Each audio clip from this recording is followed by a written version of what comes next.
औरंगजेब एक आक्रांता था, विध्वंसक था, अत्याचारी था, इसमें किसी को कोई शक नहीं है। बावजूद इसके औरंगजेब को मसीहा बताया जा रहा है। करीब 5 साल पहले यूपी के सीएम योगी आदित्यनाथ ने पार्टी के कार्यक्रम में समाजवादी पार्टी के प्रमुख अखिलेश यादव की तुलना औरंगजेब से की थी। एक बार फिर औरंगजेब के मुद्दे पर योगी और अखिलेश आमने सामने हो गए हैं। उसको एक बार यूपी भेज दीजिए, बाकी उपचार हम अपने आप करवा लेंगे। उत्तर प्रदेश तो ऐसे लोगों का उपचार करने में देरी नहीं करता।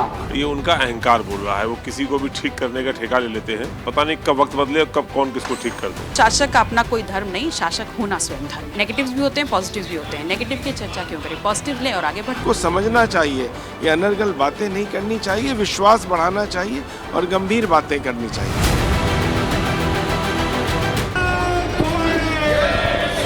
औरंगजेब का मुद्दा मुंबई से निकलकर 1550 किलोमीटर दूर लखनऊ पहुंच चुका है। औरंगजेब के जिन्न को जिन अबू आजमी ने महाराष्ट्र में जिंदा किया, वो समाजवादी पार्टी के ही विधायक हैं। लिहाजा यूपी विधान परिषद में अबू आजमी और औरंगजेब के बहाने सीएम योगी ने समाजवादी पार्टी के चाल और चरित्र पर सवाल खड़े कर दिए हैं। समाजवादी पार्टी का नेता, आपका विधायक घोषणा करो ना, उस कमबख्त को निकालो पार्टी से और उसको एक बार यूपी भेज दीजिए, बाकी उपचार हम अपने आप करवा लेंगे। जो व्यक्ति छत्रपति शिवाजी महाराज की परंपरा पर गौरव की अनुभूति करने की बजाय लज्जा महसूस कर रहा हो और औरंगजेब को अपना नायक मान रहा हो, क्या उसको भारत के अंदर रहने का अधिकार होना चाहिए क्या? सीएम योगी ने औरंगजेब की एंट्री यूपी में कराई तो मोर्चा संभालने खुद अखिलेश यादव सामने आ गए। सोशल मीडिया पर पोस्ट कर उन्होंने लिखा, कुछ लोग अगर सोचते हैं कि निलंबन से सच की जुबान पर कोई लगाम लगा सकता है तो फिर ये उनकी नकारात्मक सोच का बचपना है। यही नहीं, अबू आजमी के पास उन्होंने अपने दूत के तौर पर भाई धर्मेंद्र यादव को भेजा। धर्मेंद्र मुंबई में सीधे अबू आजमी के दफ्तर पहुंचे, मीडिया से कोई बात नहीं की। हालांकि जुबानी जवाब यूपी से दिए जा रहे हैं। उपचार अपने यूपी अपने गरीबों को उपचार कर नहीं पा रहा। अभी अस्पतालों में उपचार लोगों को हो नहीं रहा। ऐसे में किस बीमारी का कैसे उपचार करेंगे? हम चाहते हैं मुख्यमंत्री थोड़ा उसको स्पष्ट कर दें तो बेहतर होगा। ये उनका अहंकार बोल रहा है। वो किसी को भी ठीक करने का ठेका ले लेते हैं। पता नहीं कब वक्त बदले और कब कौन किसको ठीक कर दे।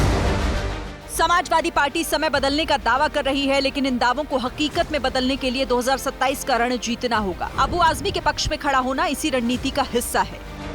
दिल्ली हो या फिर मुंबई, यहाँ की सियासत का संदेश देशव्यापी होता है। अबू आजमी जैसे बड़े मुस्लिम नेता के साथ खड़े होकर अखिलेश पीडीए फॉर्मूला में एक को मजबूत कर रहे हैं, ताकि 2027 में अल्पसंख्यक वोट को संदेश सीधा और साफ जाए। यूपी में 20% मुस्लिम मतदाता हैं। 30 सीटों पर 40% से ज्यादा मुस्लिम मतदाता हैं। 43 सीटों पर 30 से 40% मुस्लिम वोटर्स हैं। 70 सीटों पर 20 से 30% मुस्लिम वोटर्स होते हैं। करीब 150 सीटों पर मुस्लिम मतदाता निर्णायक भूमिका में हैं। इन्हीं को साधे रखने के लिए अखिलेश एम मिशन में जुटे हैं। हालांकि उनके इस मिशन के सिपाही अबू आजमी खुद को खतरे में पा रहे हैं।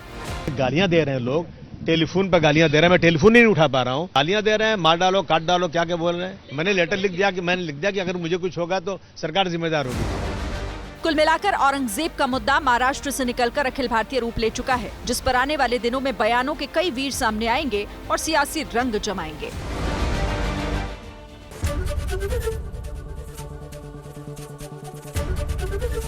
एबीपी गंगा, खबर आपकी, जुबान आपकी।